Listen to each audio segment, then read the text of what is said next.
Brother Ron, and welcome to We All Be News Radio and TV, the news-free Dixie for the 21st century.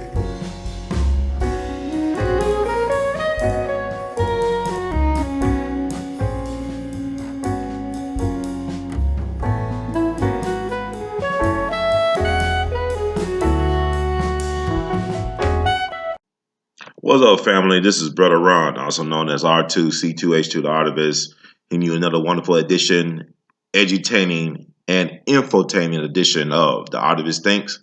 I am the number one thought provocateur. Make no mistake about it. Just want to weigh in, just take a few moments of your time. Just want to talk about this hit piece they're doing on Michael Jackson, this Leaving Neverland psyops they run on black people. Remember, social media is Jim Jonesing black people to sleep once again. Social media is being used to Jim Jones black people. Y'all remember Reverend Jim Jones?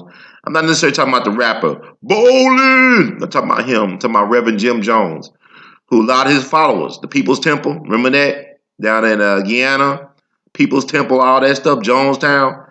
A lot of his followers were black people. Black folks, we got the case of the Stockholm Syndrome, like they said about Patty Hearst when she allegedly got kidnapped by the S.L.A. We got a severe case of Stockholm Syndrome 400 years in. This is like the 400-year anniversary of enslaved black people coming to America. Okay? We're talking about reparations. I'll talk about that in another segment. But I want to touch on this Michael Jackson thing. I think it's very fascinating that speaking of reparations, that many black folks, that a lot of us black people will believe these fragmentaries, not documentaries, not even mockumentaries, but fragmentaries about R. Kelly and Michael Jackson before we believe that we could actually get reparations. Once again, a lot of us will believe these psyops media fragmentaries on our icons before we can believe that we could actually receive reparations from this place that we find ourselves in, this sunken place known as North America, known as the United Snakes of America. Okay? If you don't believe me, how come they can't sing the full national anthem? Who are they terrorizing in the national anthem that they refuse to sing the whole national anthem? There's a great reason why Jackie Robinson never rose to salute the flag during the national anthem. He is an ADOS from Georgia soil. Georgia. Once again, people, we have failed in our jobs to educate ourselves about what's really going on. A quick Google search would show that Michael Jackson beat these so-called allegations in court. 14 counts was against him, and he beat it all. The first time around, he settled. Because a lot of people don't know that because you settle out of court or that you do a civil suit settlement, whatever, does not mean you are guilty of anything. It just means that you do not want to always pay to play to a certain extreme. Sometimes, people want to buy off their problems because they got lives to lead. Michael Jackson, from my understanding from different sources, he was actually involved with Steven Spielberg. He supposed to be a partner in DreamWorks. As a matter of fact, if you look at the DreamWorks logo, it closely resembles the Neverland Ranch logo. Let's Google that, a quick Google search. Once again, Google is your friend to a certain extent. Like Google or internet search engines like praying to God and getting the answer right away. Okay, that's what it's like. So y'all don't even Google, but we're not taught how to critical think no more in our school system. It's the miseducation system. It's the dumbed down system. It's anything but enlightenment. But think about what I'm just saying. Google all this stuff up. But this thing is two of Michael Jackson's strongest defenders in life. These two young men had some of the strongest testimony in his court trial back in 2005 that exonerated Michael Jackson. Now they're turncoats. They're Benedict Arnolds because life is not treating them well. Like that Mahogany. Do you like the things that life is showing you? Do you like the things that life is showing you? So they're going through the thing called living life. Life is not fair. It is what it is. So they're looking for a come up. They creeping up on a come up with support of the institutions in the white mediocrity system, not dominant society, but very much a cannibalistic society because this society eats their young, it eats the greats and shits them out. Okay, that's how I feel about it. But they had the strongest testimonies at Michael Jackson's trial when he beat the case, and even one of the accusers in this fragmentary escaping Never or leaving Neverland dated Michael Jackson's niece for almost a decade.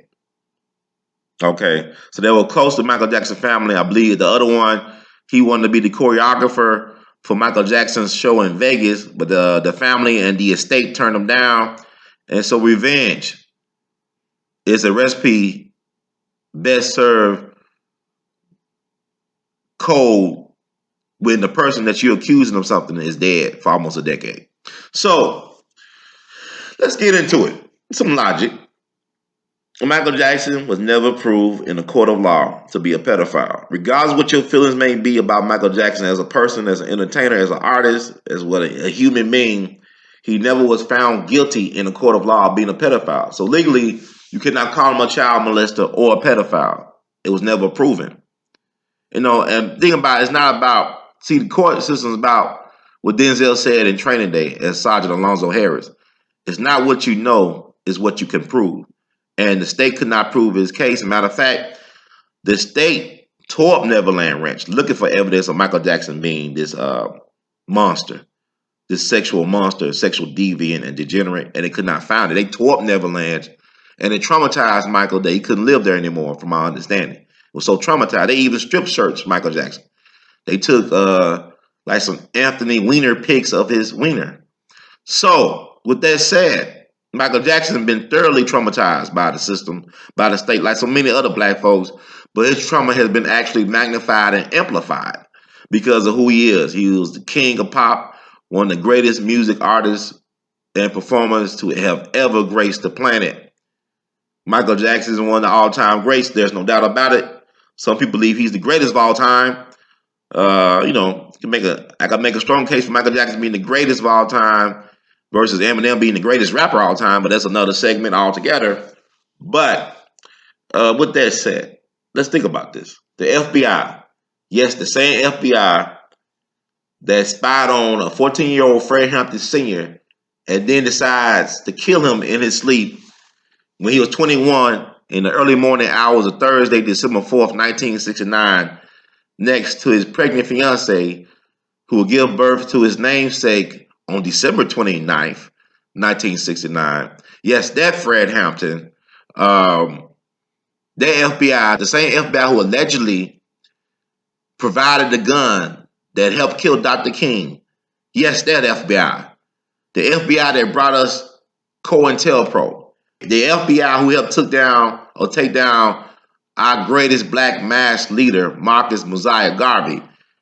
Yes, that FBI. The FBI that wiretapped Dr. King and others. That FBI investigated thoroughly Michael Jackson. Could not find any evidence or plant any evidence to suggest that Michael Jackson was a sexual deviant, degenerate, or pedophile monster. Like Paul Mooney used to say, Michael Jackson was more X-Files than pedophile. Once again, Michael Jackson was more X-File than pedophile.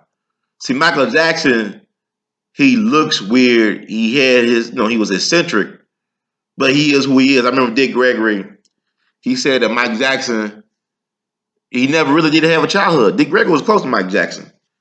Matter of fact, Dick Gregory saved Michael Jackson's life during that 2005 trial. Because Michael Jackson was afraid to eat any food or drink anything. He thought they were trying to kill him. And they were trying to kill him. And so Dick saw him at the trial. I mean, he was close to the family. Dick spent a lot of time with Michael Jackson, was close to the family. So Dick intervened. They got him hydrated. I think they took him to some place in San Francisco, near San Francisco. All this stuff is online. You can look this up. Dick Gregory talking about, intervening on Michael Jackson's life and saving him. But like Dick Gregory said in his, I think, last book, or something like Michael Jackson type of person that if you open up the refrigerator and the light came on, he'd start performing. He never had a what we call a normal childhood. He always been a performer since he was a little kid. And he always been around grown folks. He always been around that industry. So ain't no telling what type of abuse or whatever happened to Michael Jackson. But the same token, Michael Jackson loved to perform. He loved to please the people. Became one of the greatest performers of all time in any genre. What Einstein is to physics, Michael Jackson is to entertainment, is to music and dance. So ain't no question about his place in history. But the thing about it is nobody can lead this industry clean. Like the paraphrase Eddie Griffith. No black man can lead the industry clean. I was with an asterisk because we can't have heroes no more. I mean, I will let y'all understand if Sam Cooke died under the same conditions he died 50 something years ago, he would be treated just like Michael Jackson and R. Kelly, Chris Brown, and other black men. If MLK was alive today, they be throwing him on the bus like R. Kelly, surviving MLK. MLK, he had all these orgies and stuff. See how people talk? Remember Ralph Abernathy, MLK's closest associate. He wrote an autobiography before he died. It caused a big controversy. Had a falling out with some people before he died. And around the time his autobiography came out, he died. Kind of remind me of Dr. Manny Marable, who wrote the autobiography. Some people say hit piece, character assassination, Pulitzer Prize winning character assassination on Malcolm X called the reinventing Malcolm X. So to suggest that Malcolm was not faithful to Betty, and also to suggest that Malcolm X was actually a homosexual, or promosexual, or bisexual, or some stuff like that. Things that have not been proven. And in that case, if he was sexually curious in that way, don't you think the FBI and the powers that be would have put the information out years ago? Kind of how we know about Jacob Hoover being a cross-dresser, supposedly.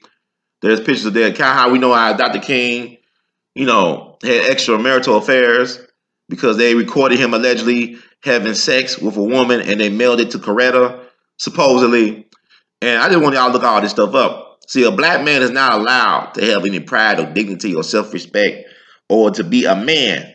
They treat you like a black male, like a black boy, really. Because black people as a whole, we are under arrested development in this system.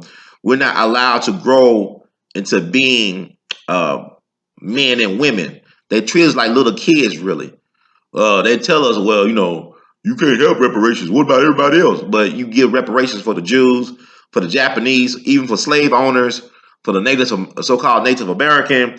Everybody get reparations. Everybody get their needs addressed. Even illegals get their needs addressed before black folks who've been here since at least the 1600s. You have folks telling us who folks just came out the boat. Like Kamala Harris cannot speak for me because her folks have not been here long enough to speak for me. I have ancestors I could trace back to the American Revolutionary War. I have ancestors I could trace it that far back. So you can't tell me that Kamala Harris could speak for me and tell me I don't deserve reparations when she came out and her folks came fresh off the boat as volunteer immigrants. They voluntarily came to America. My folks was forced over here, and the folks who was already over here, they had made some compromises. But that's another story. It's at the Dan Calloway channel, and I'm not here for that. What I'm here for, if the FBI could not find any evidence of MJ doing what they say he did in his documentary, then how can you make your case? If he beat his case in a court of law, facing 14 counts. Now compare R. Kelly, who's facing 10 counts. And I'm just tired of people saying, well, I'm not trying to defend R. Kelly. I am going to defend R. Kelly.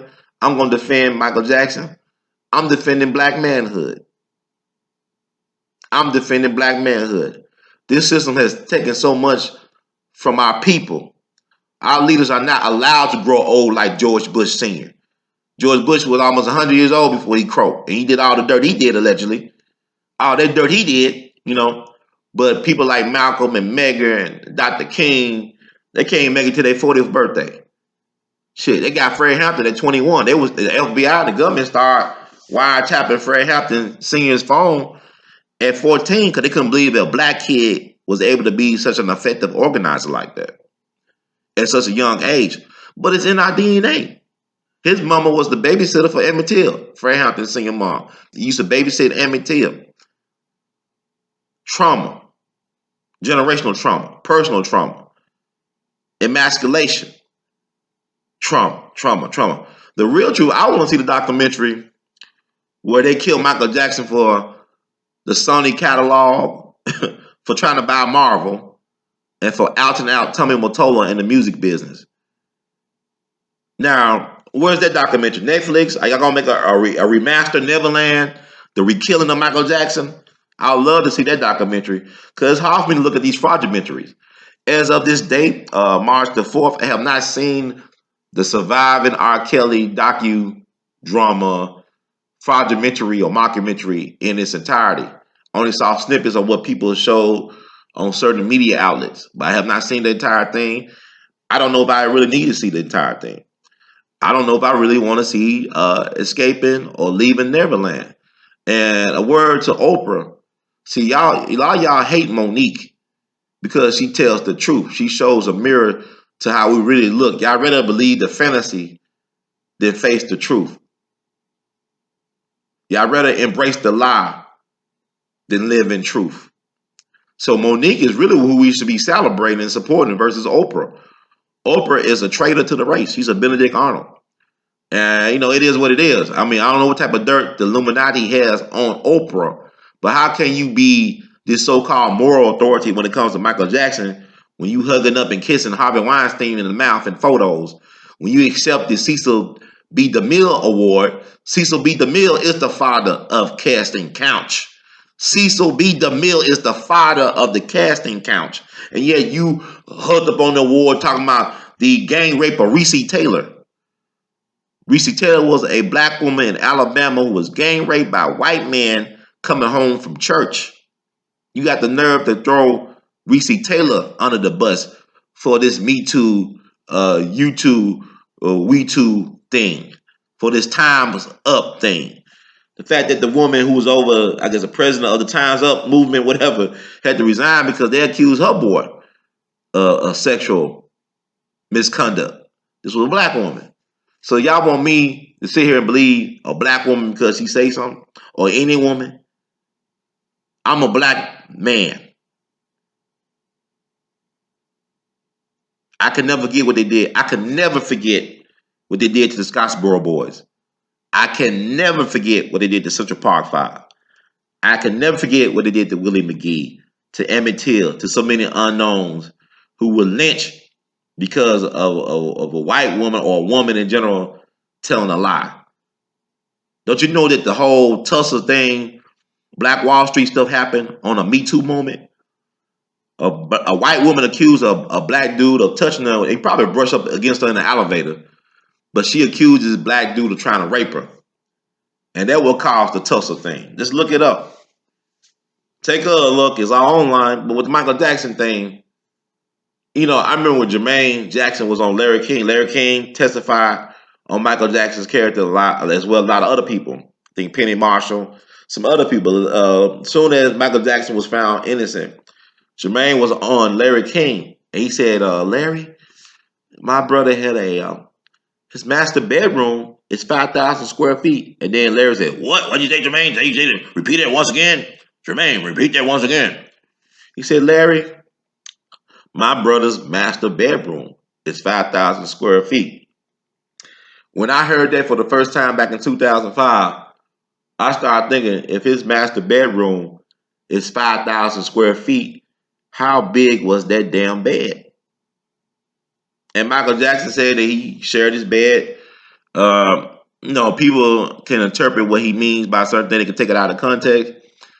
I mean, sometimes I give up my bed. I ain't have no big ass bed, but sometimes when I didn't have any room, I will, happily sleep on the floor, let somebody sleep in my bed, or sleep on the couch, But Michael Jackson, because of the way he looked, people think he's a monster, think he's weird. But it's funny how a lot of the mass murderers and serial killers look normal. Ted Bundy didn't look crazy. Ted Bundy did not look crazy. And what's strange with the women that Ted Bundy was getting thousands and thousands of letters from women around the world wanting to marry him. He ended up marrying a woman, from my understanding, in jail, waiting to die. So I'm saying women is confusing to me. We supposed to believe women all the time, but yet women love serial killers. Not all women, but see, women seems like some very questionable characters. Not all women. I'm not trying to glaze all women with this thing, but let's be real. When I hear people on social media say we should always believe women all the time, you should never believe anybody all the time. You should question people. You should question authority. You should do your research. You should not always rush to judgment on anything. But Michael Jackson, you could do a quick Google search, show that he was exonerated. He also showed the things it wasn't until he tried to be like a white man, like Sam Cooke. Sam Cooke didn't start having like a lot of major problems until he wanted to own his destiny, to own his intellectual property, to create generational wealth. See, Michael Jackson had these problems until he wanted to create generational wealth and own his stuff. And it's funny how, because Stan Lee was actually interviewed about how Michael Jackson wanted to buy Marvel and be Spider-Man. So imagine if Michael Jackson owned Marvel Studios. And people always with Stan Lee, I think, said in the article that, Michael was not a great businessman. Well, you're not a great businessman because, with all due respect, Mr. Stan Lee, you created all these characters, allegedly, and yet you're not a billionaire when you died. You was not a multi-billionaire when you died. So, it's funny how people always try to discredit people. Well, he wasn't a great business person. But yet, this person was a pioneer in what they did, a visionary. It's like, for example, Bugsy Siegel, right? The gangster, the Jewish gangster who helped elevate Las Vegas. He created the Las Vegas that people enjoy today. He put his life on the line and gave his life for that. He basically took what would be equivalent in today's money, a $60 million loan from the mob. He took a $60 million loan from the mob to create the Flamingo Casino and Hotel and also the Vegas Strip. And we all know he paid for it with his life. For whatever reason, he was blood sacrificed for Vegas. Because even though the casino was turning a profit, I guess people couldn't wait. There's a lot of theories to who really killed Bugsy Siegel. I actually believe that he probably might have been killed by Virginia Hill's brother, who was a Marine sharpshooter, who threatened out loud that if Bugsy touched his sister again, he would put him in the ground. So I really believe that, maybe the brother did, it was a love triangle thing. But regardless, Bugsy died at the age of 41 for his vision. He was blood sacrificed for the vision, and it worked out for everybody else but Bugsy. I mean, although he's known as a legend, he's got legendary status, but he had to die for it. But the thing about it, people say, well, he wasn't a great business person. But the thing about it is, he was a maverick. He was a real maverick. He was a gambler, a risk taker. No risk, no reward. So some people got to take risk. And some people that take risk and don't always get the reward in life are called pioneers. Michael Jackson was a pioneer. He basically created what is now known as MTV by creating the music video. Nobody was doing music videos for Michael Jackson. He made it an art. He made it theater. He elevated the game. He changed the game. Just like the way that people don't talk about this, just like the way that Eddie Murphy saved Saturday Night Live. Saturday Night Live was on its way out before Eddie Murphy came and saved it. There would not be no Saturday Night Live today as an institution. And really, it should have been put out of its misery some years ago because it really ain't that good. I don't look at it on Saturday Night Live, but they always, the fake news and the mainstream or mainstream media always propping up Saturday Night Live, like people looking at Saturday Night Live like that. But Eddie Murphy basically extended the life of Saturday Night Live. He extended the life of Saturday Night Live, okay? So that's black magic. Like Lady Gaga, Justin Bieber. The black man validated them. Akon validated Lady Gaga. Usher validated Justin Bieber. See, black folks don't even believe their own power. Black magic is real. Black star power is real. We the universe soul people.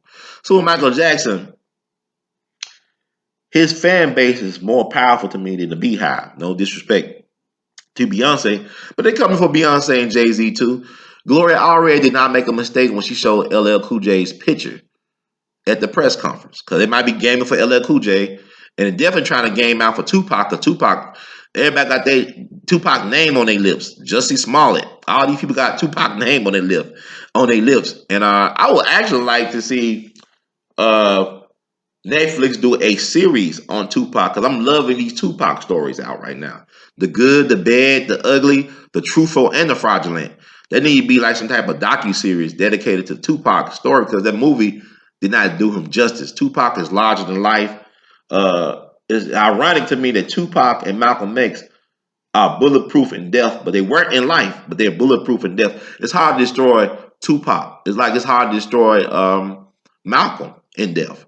And I found that they did a great job. They were doing. I remember like when Tupac died, all these so-called celebrities like Vanessa Williams, these Janet Jackson people, all these folks. Tupac was a thug. I remember when Tavis Smiley talked bad about Tupac when he had his BT show, and basically Russell Simmons was on there one day, and he called him out. He called Tavis out. I think he called him like an Uncle Tom or something. And it hurt Tavis because Tavis, he wore his emotions on his sleeve.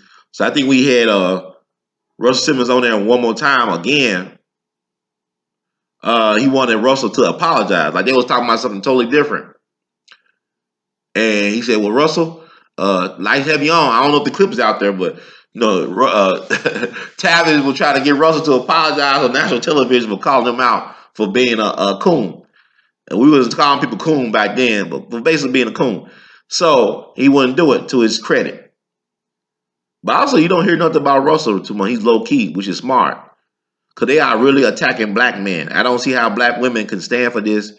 You talking about you want you a man, but yet, you support guys wearing dresses at red carpet events. You support. It's confusing, man. It's confusing. You raise your sons not to be manly. Not all black women, but come on, man. The white man is using you as a tool. Think about it. We love a lot of us love these mob movies and documentaries. I don't trust these mafia documentaries. They always change the names of the people who did what. They leave out people. They always change people's names, so and so, depending on the political climate. You know what I'm saying? Like they always changing the narrative, and it's like it's all psyops. But Lucky Luciano was brought down by a black woman. A lot of us don't know this. Women's History Month in March. Lucky Luciano was brought down by a black woman named Eunice Carter. Look up Eunice Carter. Her grandson actually wrote a book about his amazing grandmother, Eunice Carter, or maybe that was his great grandmother. But it's out there. Just Google it up, and I'm probably interview him sometime in the near future. But anyway, Michael Jackson, y'all, just open y'all mind. Oprah, where is the leaving the Vatican?